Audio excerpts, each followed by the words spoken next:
I come with a heavy heart from Nigeria, but first I'd like to apologize to Honorable Kafila Obara.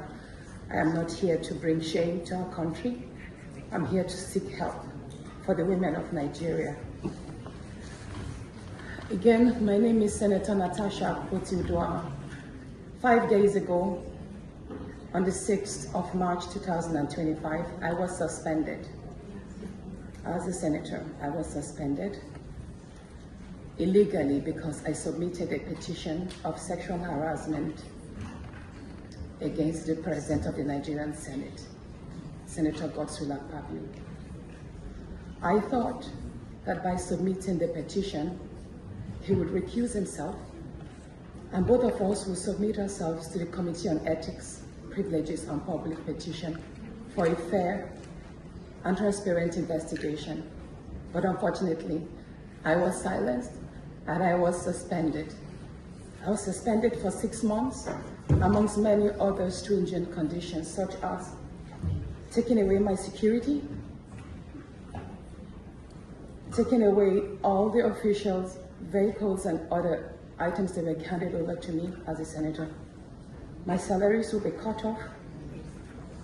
I must not appear anywhere near the National Assembly.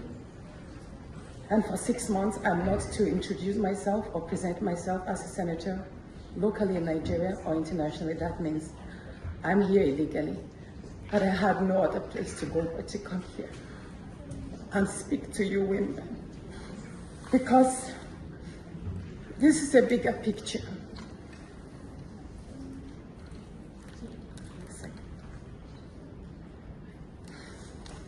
This is a bigger picture. It depicts the crisis of women political representation. My suspension is not just about me. It's about the systemic exclusion of women from political leadership in Nigeria. Women make up 3.6% of political offices. And in the Senate, it's just 2.8. We have 109 men and only 4 of us are women. So right now, it's 108 with only 3 women.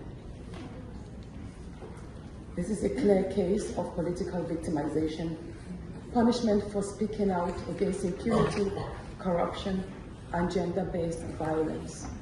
The United Nations Declaration 48/104 declares sexual harassment as a form of gender violence.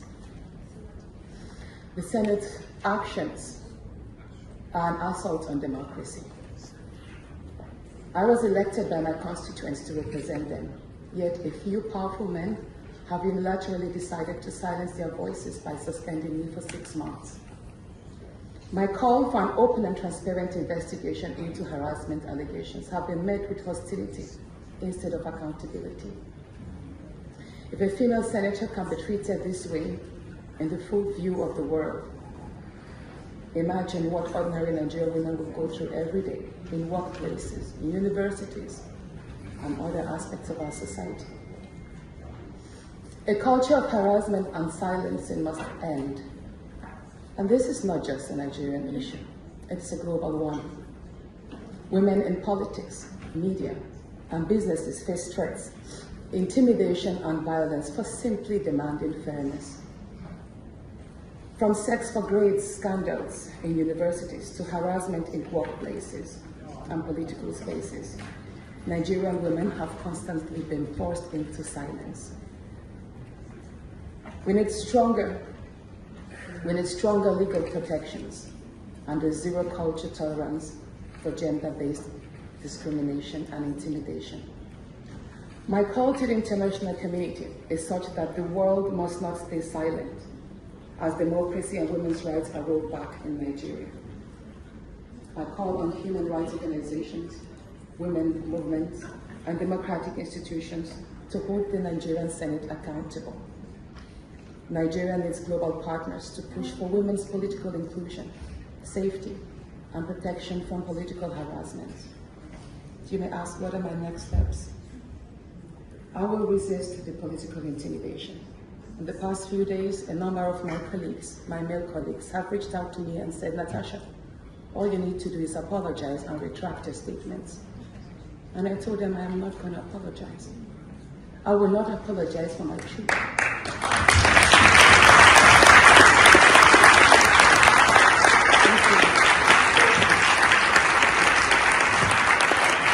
And I told them that I will stand the 6-month suspension, and the very first day I return, I will represent my petition on sexual harassment. And I will continue doing so until there is a fair and transparent investigation.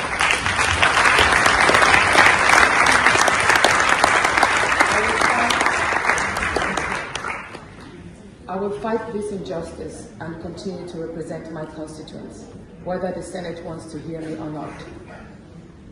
I will work with women's groups, civil society, and legal teams to ensure that this unconstitutional suspension is quashed. This is bigger than me. This is about ensuring that no other woman in politics or public office will ever be silenced again. Thank you so much.